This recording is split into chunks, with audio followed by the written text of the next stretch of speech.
প্রতিবন্ধীর পক্ষে থাকবেন, হাজার হাজার লাখো মানুষের পক্ষে থাকবেন, যাদের জন্যই বাংলাদেশ রাষ্ট্র আকারে করতে চেয়েছিলাম, যাদের জন্য দশকের পর দশক ধরে আজাদির লড়াই করতে হয়েছে, যেই জনগোষ্ঠীকে মূলধারায় নিয়ে আসবার জন্য বাংলাদেশের মানুষকে বারবার রক্ত দিতে হয়েছে, সেই মানুষের রাষ্ট্রটাকে আজ 11 মাস পরেও, গণঅভ্যুত্থানের পরেও কেন আমাকে খুঁজে ফিরতে হয়, কেন রাজপথে দাবি নিয়ে আসতে হয়, কেন আমার রাষ্ট্রটা আজকেও প্রতিবন্ধী জনগোষ্ঠীর পক্ষে দাঁড়াতে পারে নাই, কেন 55 লক্ষ প্রতিবন্ধী ছেলে মেয়েদের স্কুলগুলোকে আজকেও আপনারা স্বীকৃতি দিতে পারেন নাই, নিবন্ধন করতে পারেন নাই, এমপিও ভুক্ত করতে পারেন নাই, হাজার হাজার লাখ লাখ কোটি টাকার লুটপাটের প্রকল্প এখনো দেখতে পাচ্ছি, আওয়ামী লুটপাট চলছে।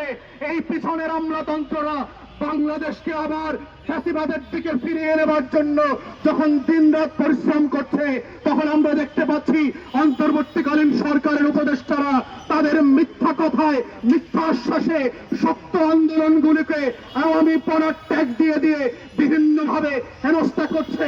এবং এই স্কুলগুলো হচ্ছে তাদের মধ্যে একটা, যাদেরকে বলা হচ্ছে তারা নাকি আওয়ামী প্রতিবন্ধী স্কুল। যদি এগুলো আওয়ামী প্রতিবন্ধী স্কুল হয়ে থাকে, তাহলে সচিবালয়ের রাতের ভোট করা ডিসিএসপিরা কেন এখন আওয়ামী আমলা না?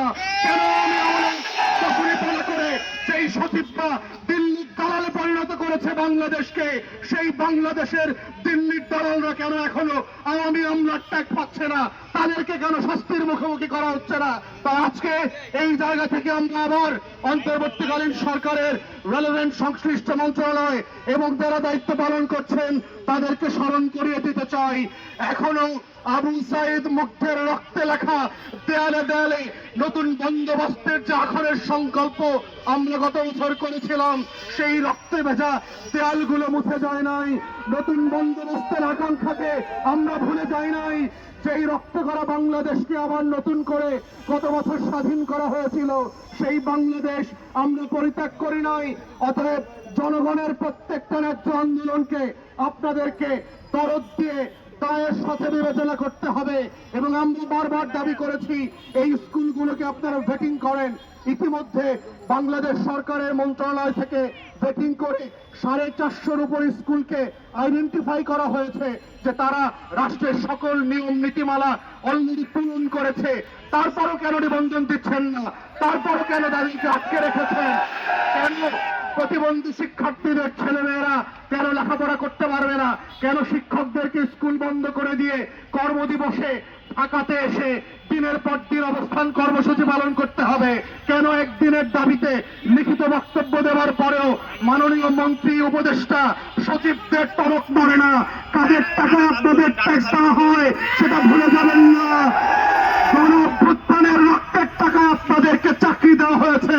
যদি মনে করে থাকেন এইটা স্থায়ী চাকরি, শেখ হাসিনার দিকে তাকান। ক্ষমতার চেয়ার স্থায়ী না। যেই জনগণ আপনাকে চেয়ার দিতে পারে, সেই একই জনগণ আপনাকে চেয়ার থেকে ছুঁড়েও ফেলে দিতে পারবে। সেই বাস্তবতা ভুলে যাবেন না।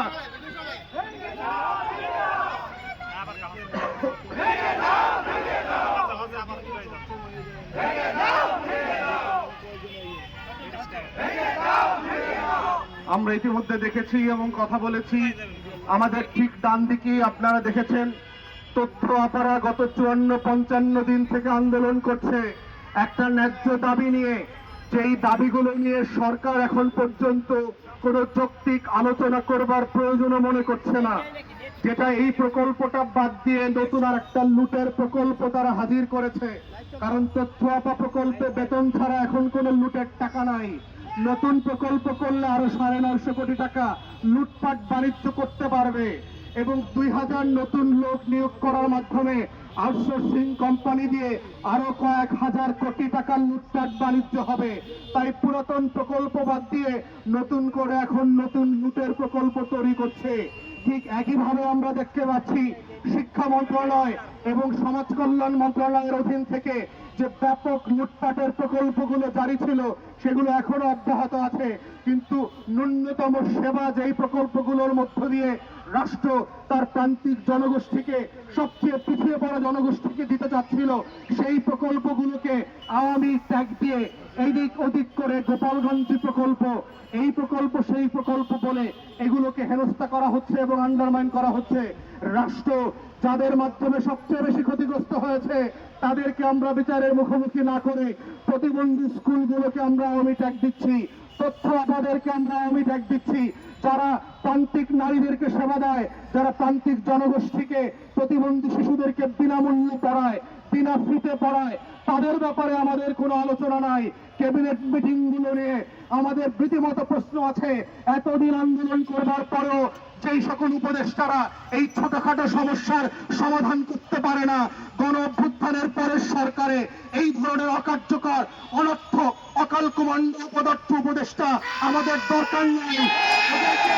এই ধরনের উপদেষ্টা এবং কর্মকর্তাদেরকে সম্মানের সাথে এক কাপড়ে বাড়িতে পাঠান। যদি না পাঠান, এই আমলারা, আওয়ামী আমলারা নতুন নতুন প্রকল্প করে আপনাদের এই উপদেষ্টাদেরকে দুর্নীতি করা, আগামী বছর জেলে নেওয়ার ব্যবস্থা করবে। সেই দিন কিন্তু আসতেছে।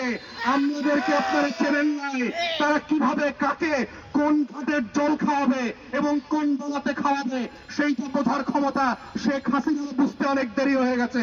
তাই সেই জায়গা থেকে আপনারা শিক্ষা নেন। আমাদের পক্ষ থেকে আমরা জোর দাবি জানাচ্ছি, প্রয়োজনেই আপনারা অবিলম্বে একটা উপকমিটি করেন। উপকমিটি এই প্রতিষ্ঠানগুলোকে ভেটিং করবে, রাষ্ট্রের নিয়ম কানুনগুলো যেগুলো নীতিমালা আছে সেগুলো তারা মানছে কিনা, এবং সেই ভিত্তিতে এই প্রতিষ্ঠানগুলোকে গ্র্যাজুয়ালি নিবন্ধিত করা, এমপিওভুক্ত করা, জাতীয়করণ করা, শিক্ষক কর্মকর্তা কর্মচারীদেরকে পেনশনভুক্ত করা, নিয়মিত বেতনের ব্যবস্থা করা দরকার। এই ন্যূনতম দাবিগুলো মেনে নিয়ে আলোচনার পথ খুলে দেন।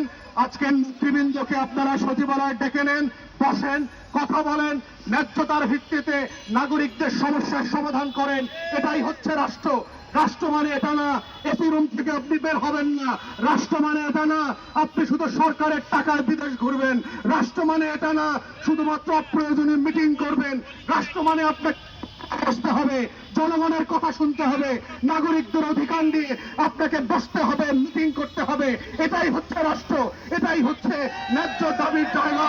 তাই মন্ত্রণালয়, সচিবালয় কর্মকর্তাদেরকে বলছি, প্রেস ক্লাবে আসেন, তথ্য আমাদের সাথে বসেন, প্রতিবন্ধী স্কুলের আজকের যারা নেতারা আছেন তাদের সাথে বসেন, বসে সম্মানের সাথে, ন্যায্যতার সাথে, রাষ্ট্রের আইনের উপরে ভিত্তি করে তাদেরকে বাড়িতে পাঠানোর ব্যবস্থা করেন, স্কুলে পাঠানোর ব্যবস্থা করেন, তথ্য আপনাদের সেবা দেওয়ার জন্য প্রান্তিক নারীদের কাছে পাঠানোর ব্যবস্থা করেন। এই আহ্বান জানিয়ে আমার বক্তব্য এখানে শেষ করছি। সবাইকে অসংখ্য ধন্যবাদ। আসসালামু আলাইকুম। প্রিয় সহযোগিতাবৃন্দ,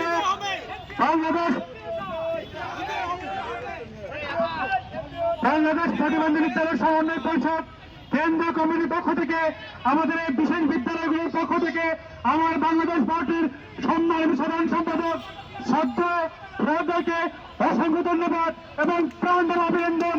আমাদের সাথে থাকবেন, আমাদের দাবির সাথে একমত পোষণ করতে উনি আমাদের মাঝে চলে এসেছেন। আমরা আমাদের অন্তঃস্থল থেকে ধন্যবাদ।